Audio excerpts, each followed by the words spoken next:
una sa lahat. Inom sa tubig, ha? Bago mag-concert.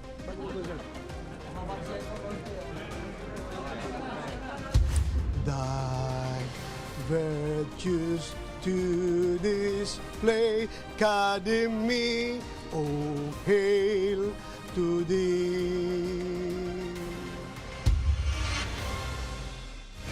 Mga kapatid, alas 5:30 na. Ito na mga bumabanderang balita. Huwag kayong atat. Senator De La Rosa tinablang panawagan ng 5 senador na sumuko na siya sa ICC. Uusig kay VP Sara De Lima, Jokno, Ridon at Luistro na piling mapabilang sa prosecution team sa impeachment trial. Delaying tactics. Senator Amy Marcos binanatan ng anyay pananadya ng Kamara na hindi agad ipadala sa Senado ang articles of impeachment laban kay VP.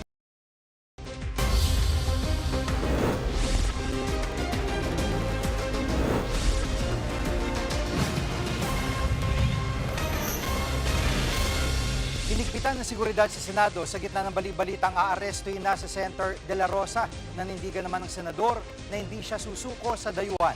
Live mula sa Senado, nangunguna sa balita si Senate Correspondent Mean Los Baños. Mean, kanina ay kumbaga may pumasok nga na mobile ng pulis dyan sa Senado at ito yung nakuna ng mga kasama natin. Ano pang impormasyon tungkol dito sa sinasabing posibilidad na pagdakip kay Senator De La Rosa na? Okay, yung pinaka-latest na kaya ko nga ibigay sa inyo, Jiggy, ay katatapos-tapos lamang nag-FB Live si Senator Bato de la Rosa sa kanyang opisina at hinihikayat nga yung kanyang mga supporters na magkaroon ng peaceful prayer vigil sa labas ng gusali ng Senado. At kani-kanina lamang, as of this time actually, wala na sa session hall si Senator Bato de la Rosa. Reports are coming in na nasa lounge siya, but basically doon sa itsura ng kanyang FB Live, mukhang nasa loob siya ng opisina niya sa 5th floor kung saan pinagbawalan na ang lahat ng miyembro ng media na makalapit doon. Kaya hindi tayo nakaka-monitor ngayon sa 5th floor. All members of media are now here at the 2nd floor. Nakausap natin si Attorney Torion, ang abogado ni Senator Bato de la Rosa bago itong ating live report at sinasabi niya na may nakuha na rin silang report na meron na ngang desisyon ang Korte Suprema kaugnay sa inihain nila na temporary restraining order para sana pigilan ang pag-aresto kay Senator Bato de la Rosa sa bisa ng ICC warrant. Pero hindi na niya ibinahagi sa ating mga reporters kung ano mismo yung resulta o yung desisyon ng SC kaugnay niyan. At sabi nga niya sa atin, hanggat hindi niya nakikita yung mismong kopya, hindi rin daw muna niya dinisclose sa kanyang kliyente na sa Senator Bato kung ano mismo yung desisyon ng Korte Suprema. However, Jiggy, inamin ni Attorney Torion na nag-discuss na sila just right now ni Senator Bato de la Rosa ng options, ng mga possible options kung anong kanilang mga gagawin, kung ano man ang maging desisyon ng Korte Suprema. And I asked him ano yung mga options na yan. Sabi niya he cannot bear it because that's between client and a lawyer. Sabi niya, so hindi na niya kayang i-share sa atin. Okay, just to share with you yung situation dito sa Senado, kung nakikita ninyo, maraming tao dito sa aking likuran, mostly are members of the media. Hanggang dito na lang kami pinayagan dahil doon sa may bandang dulo doon kami kanina nakakalapit dahil malapit doon yung Senate Lounge kung saan nagpupuntahan yung mga senador while on break ng sesyon. So at least kahit papaano we get a glimpse of them kung nasan ba si Senator Bato. But right now, pinagbawalan na tayo. So at least in terms of security and movement of the media ay medyo mahigpit ang nararamdaman natin at least dito sa 2nd floor na ito kung nasaan naroon ang plenaryo, ang session hall at maging sa 5th floor kung saan naroon ang opisina ni Senator Bato de la Rosa. Again, wala nang pinapayagang miyembro ng media doon. Jiggy. At may resolusyon yung minorya na nagsasabi na ito nga, sumuko na itong si Senator De La Rosa. Ano nag-reaction dito ni Senator?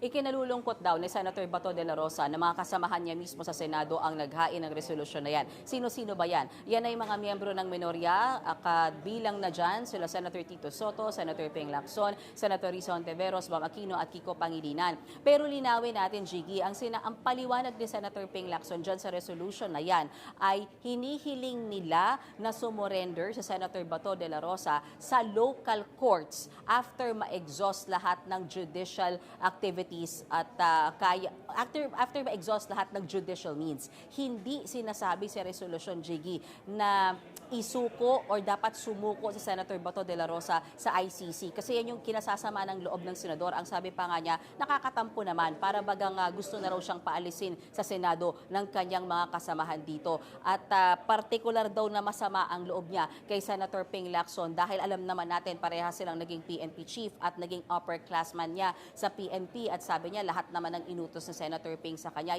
ay sinunod niya. Bagay na naiintindihan ni Senator Ping, nararamdaman ni Senator Bato nung nakausap natin siya. Pero sabi ni Senator Ping Lacson, sana daw maintindihan ng maigi ni Senator Bato de la Rosa na ang laman ng resolusyon ay for him to voluntarily surrender to local courts, not to the ICC. Pakinggan natin ang bahagi ng pahayag ni Senator Bato de la Rosa. Bigyan lang niyo ako ng chance na i-avail yung remaining legal remedies na pwede kong i-avail. So, huwag na sila atat-atat kasama si Senator Ping Lacson. Hindi ko na-imagine bakit ginaganon niya ako. Malungkot ako, nasasaktan ako. Kasi siya ay dati kong boss. At mayan, ginigit nga ng NBI na valid itong mismong ICC warrant. No? May reaction din ba si Senator De La Rosa tungkol sa mga pahayag ng NBI?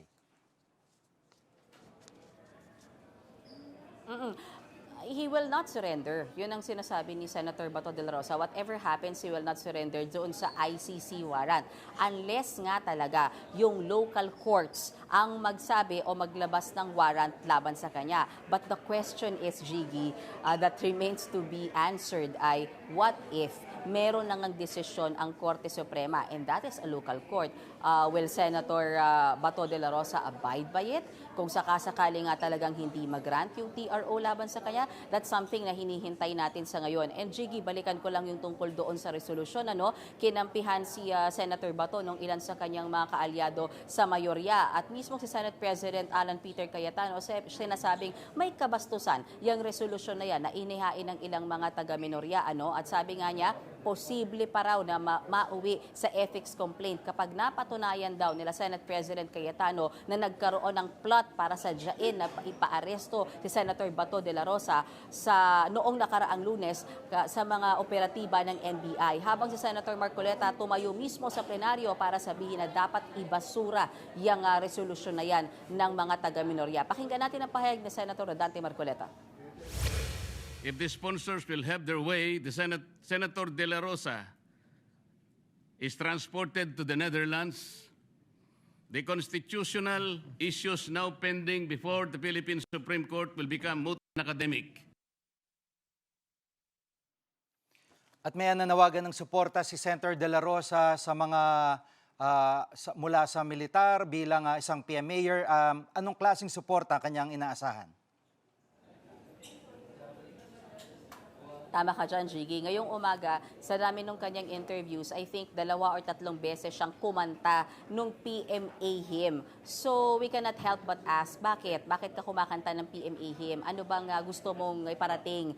Ano bang gusto mong mensahe? Bakit ka kumakanta ng PMA hymn? At sabi niya ay kung kahapon ka, humihingi siya at umapila siya mismo kay Pangulong Bongbong Marcos na protektahan siya sa aresto laban sa aresto ng ICC. Ngayon, ang sinasabi niya, humihingi siya ng suporta sa kanyang mga kasamahang PMA graduates o PMAer. At Jiggy, dinaan niya pa sa kanta yung paghingi ng suporta na yan sa mga kasama niyang gumraduate sa PMA. Pakinggan natin ito. Inuusan ko tubig, bago mag-concert. Thy virtues to display, Academy, oh hail to thee.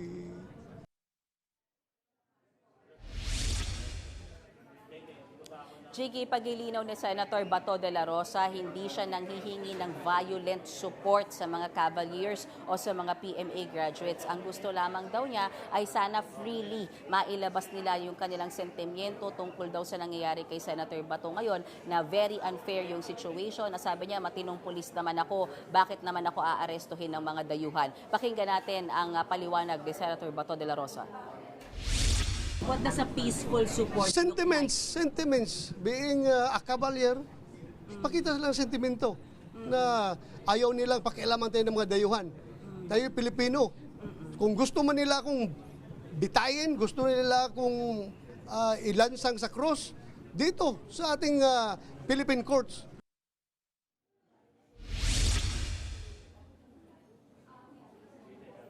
Jiggy, nilinaw ni Senator Bato de la Rosa na hindi siya nagtatawag ng kudeta laban sa Marcos administration. Gusto lamang niya ng suporta. Sabi nga niya, malayang makapagpahayag ng sentimiento yung kanyang mga kasamahang gumraduate sa PMA. Pakinggan natin muli si Senator Bato de la Rosa. But you're not calling na maging unloyal yung mga sundalo sa Marcos administration? No.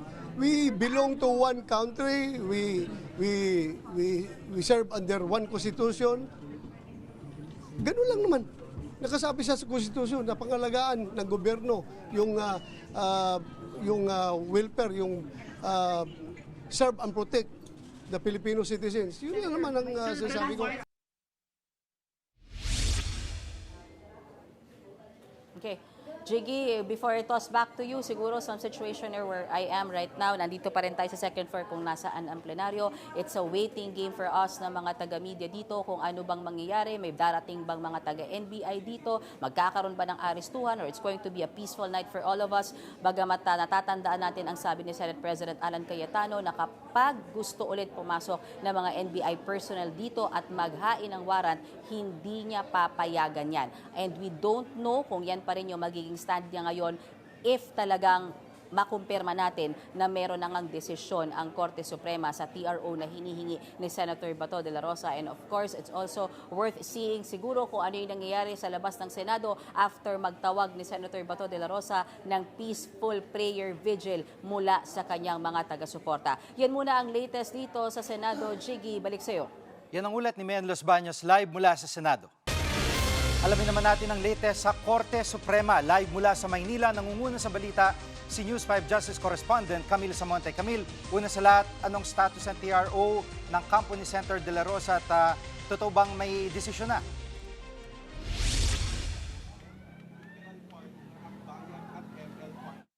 Pang inilalabas sa desisyon ang Korte Suprema sa hinihiling na TRO ng kampo ni Senator Ronald Bato de la Rosa. Nitong Lunes lang, naghain ng urgent manifestation with omnibus motion ang kampo ni Senator Bato para nga pigilan yung pag-aresto at pagsuko sa kanya sa ICC.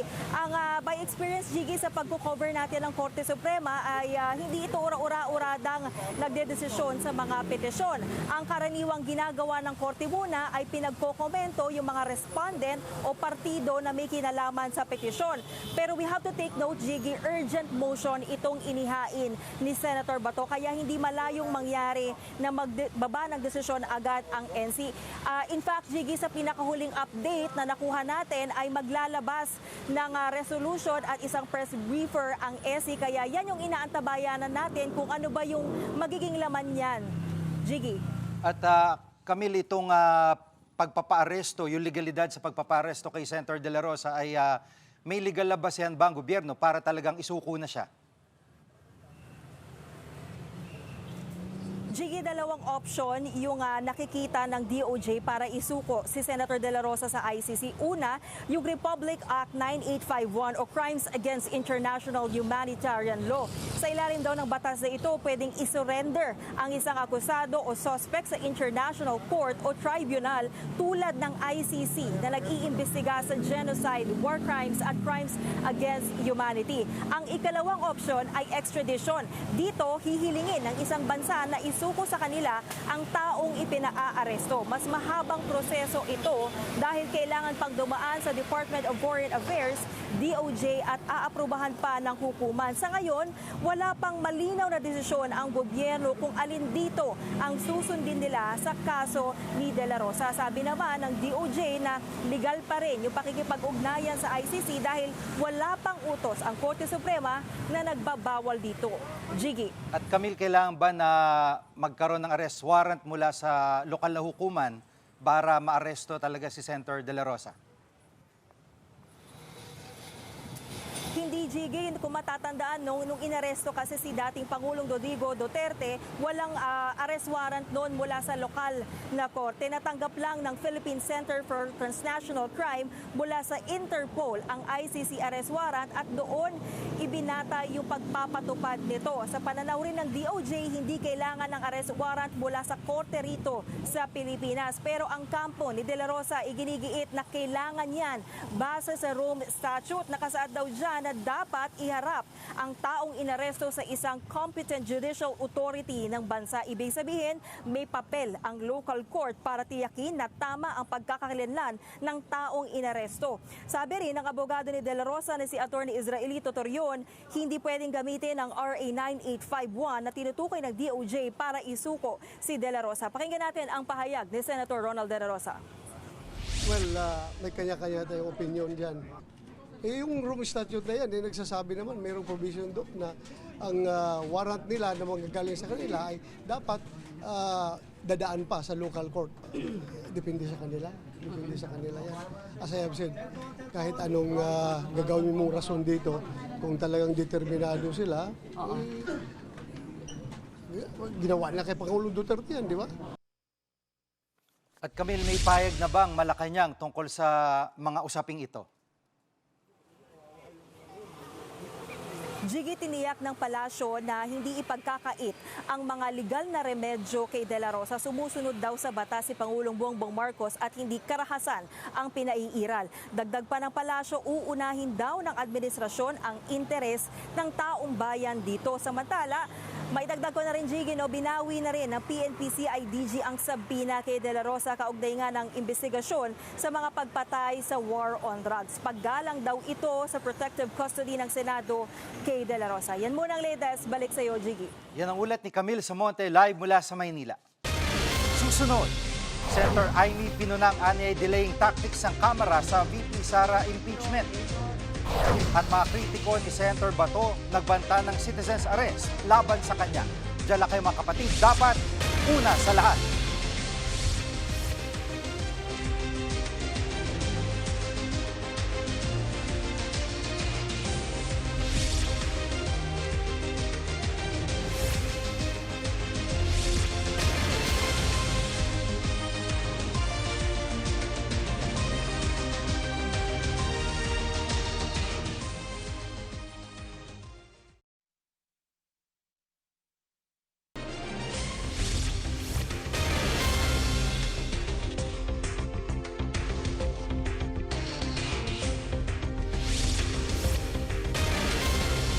Binanatan Senator Amy Marcos ang anay pananadya ng Kamara na huwag agad ipadala sa Senado ang articles of impeachment laban kay Vice President Sara Duterte.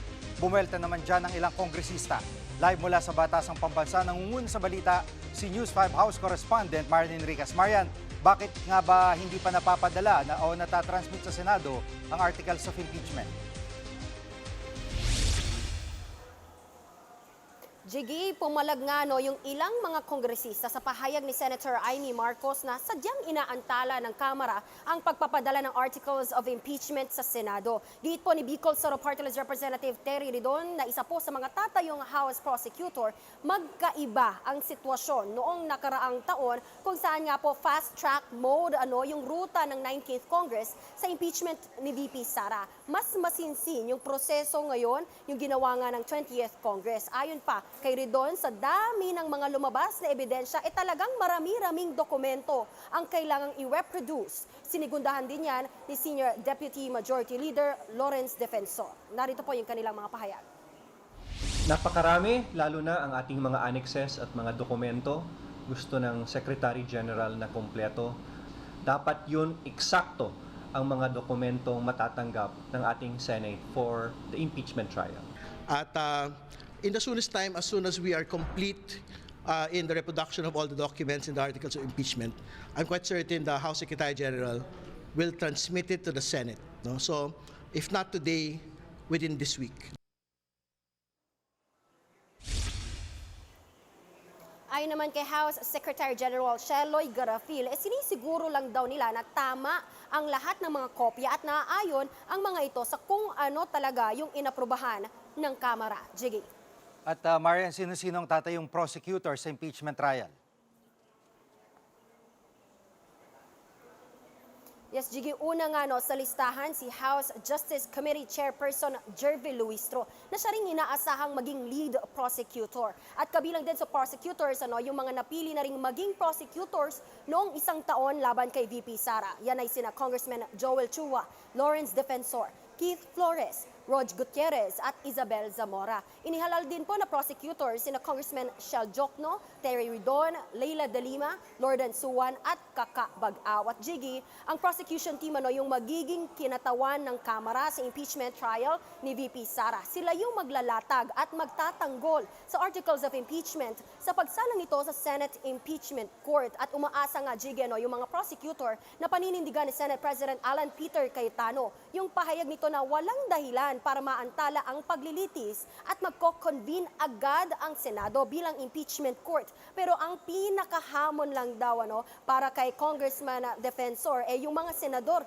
na bumoto para i-archive o isantabi yung naunang impeachment complaint laban kay VP Sara noong nakaraang taon. Sila pa rin kasi ang nakaupo sa mga leadership position sa Senado. Narito yung pahayag ni Congressman Defensor.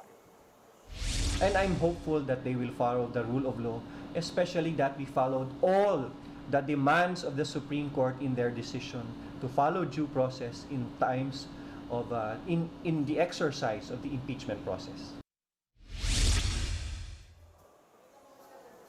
Jiggy, nagsimula na rin magpulong yung mga House prosecutors at inaabangan din natin kung paano yung kanilang magiging hatian sa pagpipresenta ng articles of impeachment. Yan muna ang latest. Dito sa Kamara, balik sa Jiggy.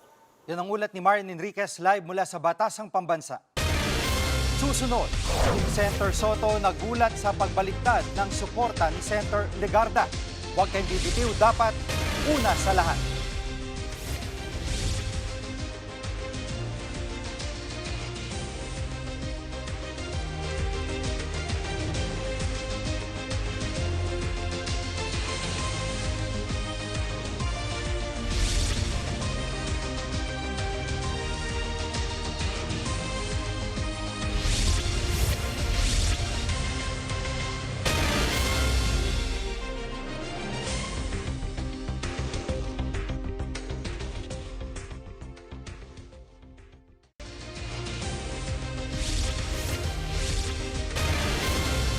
Nagbanta ang mga kritiko ni Senator De La Rosa na sila mismo ang aaresto sa kanya.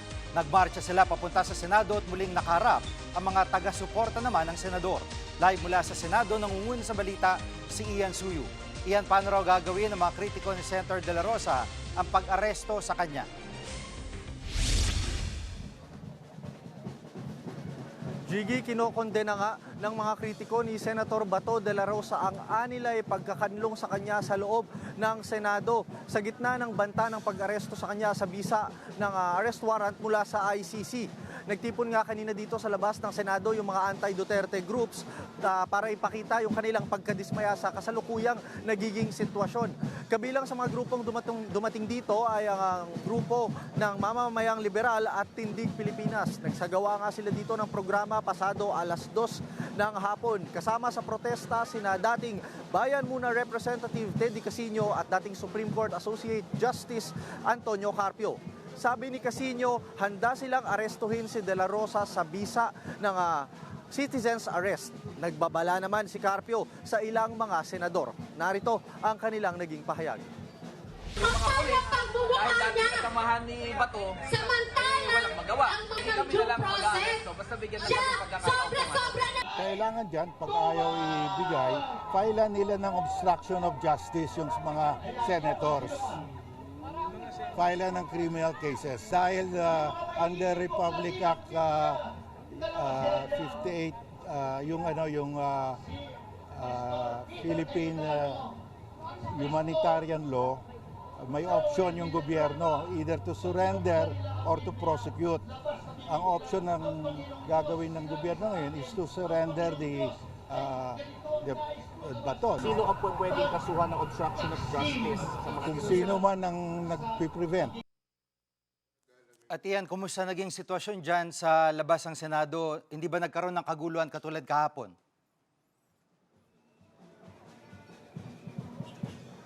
Gigi, kagaya nga kahapon nagkaroon pa rin ng girian sa pagitan ng dalawang grupo ng anti at mga pro-Duterte groups na yan. Nagkasigawan nga yung dalawang panig kanina, pero agad namang pumagitna yung mga miyembro ng PNP para panatilihin yung kaayusan dito sa paligid, sa kabilangan nung magkaibang sigaw nitong different camps na ito.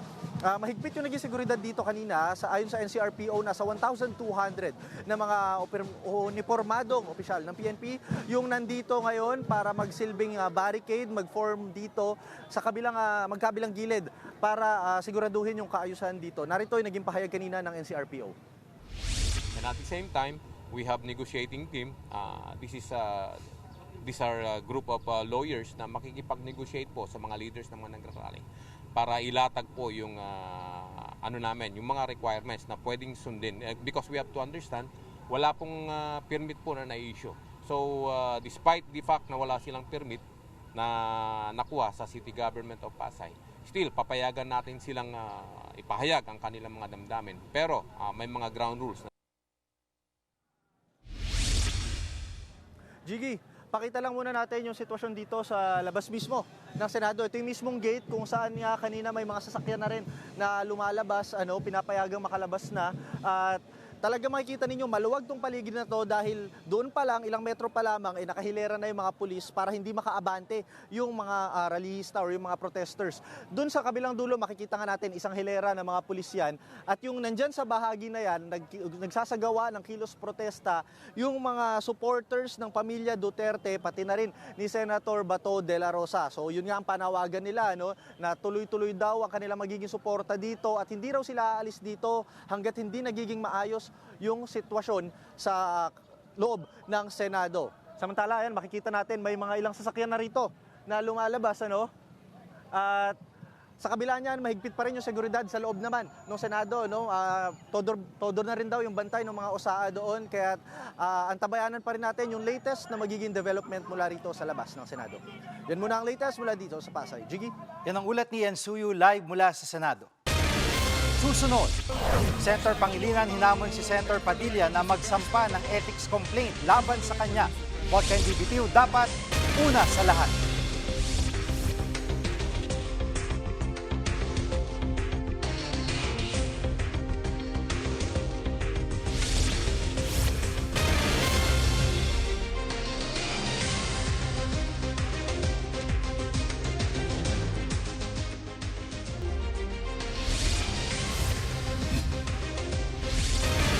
Nagulat ni dating Senate President Tito Soto ang pagtalon ni Senator Loren Legarda sa bagong mayorya. Anya, malalim ang pinagsamahan nila ng senadora kaya nakakagulat daw ang pang-iwan nito sa dating mayorya. Kabilang si Legarda sa 4 na senador na bumaliktad at sumuporta sa pagpapatalsik kay Soto bilang Senate President. Senator Alan Peter Cayetano pumalit sa kanya, habang si Legarda naman ang pumalit kay Senator Ping Lacson bilang Senate President pro tempore. Wala pang reaksyon ng senadora sa payag na ito ni Soto. Nagulat ako. Mahirap paniwalaan. Kumbaga sa nanonood ka ng kung ano man drama, biglang na iba yung istorya. Parang gusto mong sampalin yung sarili mo at sabihin, uy, gumising ka. Akin lang is parang, at least, alam ko na kulay mo after all these years. Hinamon ni Senador Kiko Pangilinan si Senator Robin Padilla na isampa ng ethics complaint laban sa kanya. Yan ay matapos muling ungkatin ni Padilla sa plenaryo kanina ang umano'y paninigaw sa kanya ni Pangilinan. Nagkainitan ng dalawa kahapon habang tinatalakay ang pag-aresto kay Senator De La Rosa. And therefore, I'm appealing that perhaps this matter should be tackled in the committee rather than in this in plenary so that we can address other concerns, Mr. President. For the record, paano natin pag-uusapan yung ibang... And for the record, Mr. President, I still have the floor. Nang suspindihin ang sesyon, sinubukan makipagkamay ni Pangilinan kay Padilla pero umiwas si Padilla. Dapat daw magsorry si Pangilinan at kung hindi niya ito gawin, magsasampa raw siya ng ethics complaint. At doon na po sa Ethics Committee natin pag-usapan ito dahil marami pang ibang mga mas importanteng bagay sa aking paniwala ang dapat nating talakayin. So ang ibig pong sabihin ba niya na hindi kayang mahumingi ng paumanhin ng isang veteran senator? Kami inyong mga kapatid sa Balitan at Public Service, dapat una sa lahat. Abangan niyo po ulit kami bukas dito sa TV5, 1PHRP TV, True TV at 105.9 True FM.